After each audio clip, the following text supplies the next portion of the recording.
সূরা বাকারার 255 নম্বর আয়াতে, মানে আয়াতুল কুরসির মধ্যে আল্লাহ তাআলা নিজের পরিচয় তুলে ধরেছেন।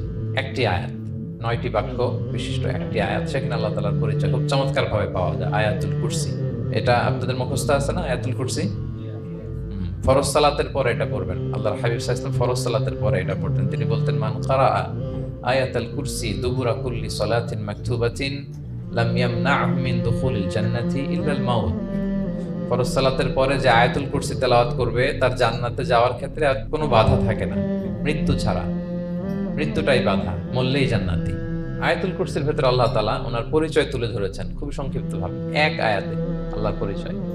তারপর সূরা হাশরের শেষ 3 আয়াতে আল্লাহ তাআলা নিজের খুব চমৎকার পরিচয় তুলে ধরেছেন।